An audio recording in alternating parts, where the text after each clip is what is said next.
Nous sommes toujours dans les préparatifs de l'élection présidentielle du 12 avril 2026.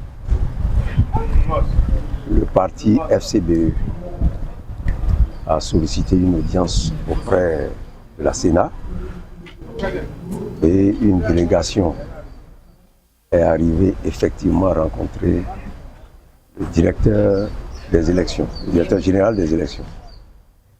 C'était pour quel objectif? C'était pour nous rassurer des dispositions prises par la Sénat pour l'organisation de l'élection présidentielle du 12 avril prochain.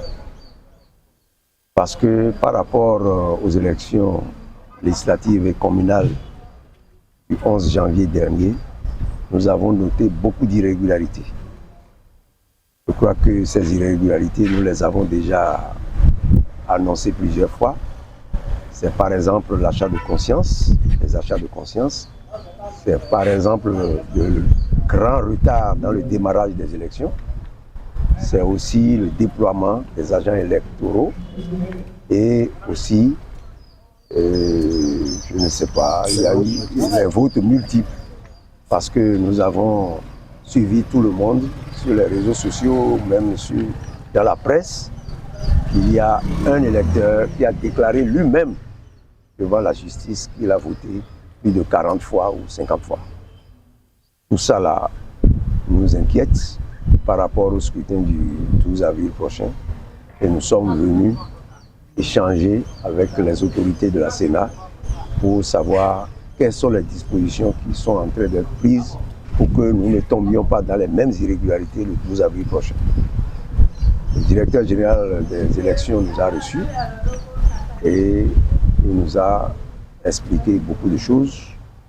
Et dans les échanges, nous avons eu beaucoup d'explications de lui, mais la délégation a fait aussi ses observations, a posé beaucoup de questions auxquelles le directeur général des élections et son collaborateur ont répondu. Donc nous n'avons pas de raison de douter de leur crédibilité. Nous prenons acte de tout ce que nous avons entendu, mais nous sommes toujours vigilants par rapport à ce qui s'est passé le 11 janvier dernier. Nous sommes vigilants. Mais ils ont dit, le directeur général des élections nous a vraiment rassurés pour dire que par rapport à tous les points soulevés, ils sont en train de prendre des dispositions pour corriger les irrégularités. Notre démarche, elle est républicaine, elle est démocratique. Nous sommes en démocratie et dans une démocratie, l'identité remarquable de la nation réside invariablement dans le libre consentement des citoyens à se laisser gouverner par les institutions de leur choix. Dans le cas d'espèce, c'est la Sénat qui organise les élections, la présidentielle du 12 avril prochain. Il était normal que nous puissions nous rapprocher d'elle. Nous n'avons de toute évidence pas de raison de mettre en doute la probité morale ou intellectuelle de la Sénat, tant nous connaissons la valeur des hommes qui l'incarnent. Mais nous sommes à un moment important pour notre pays. Nous sommes à un moment démocratique important où notre peuple,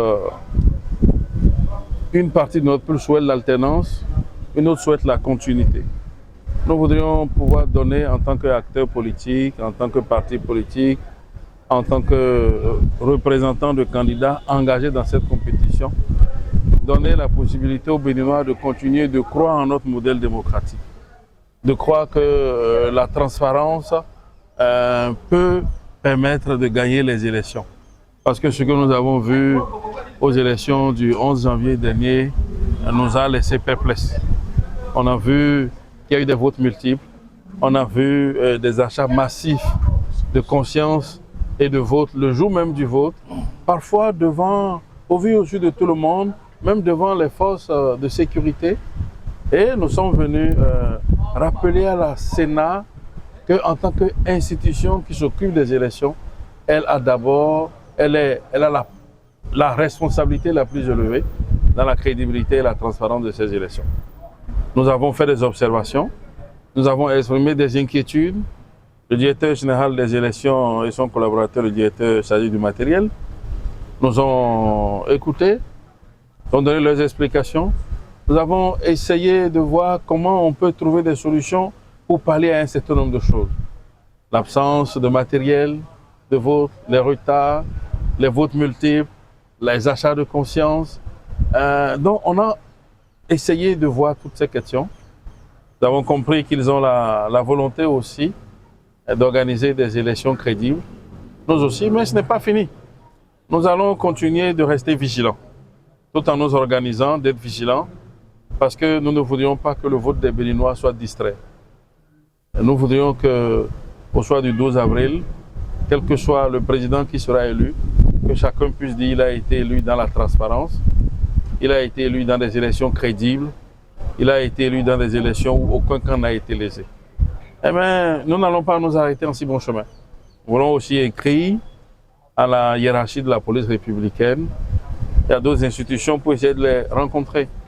Parce qu'il nous est arrivé de constater que souvent, en tout cas au cours des dernières élections, la police qui était là pour s'assurer de la sécurité du scrutin, je ne sais pas si leur mission s'arrêtait juste à s'assurer que le matériel soit déployé et sécurisé, mais parfois elle est restée muette face aux sollicitations d'autres citoyens qui dénonçaient les fraudes ou bien qui mettaient même la main sur des fauteurs.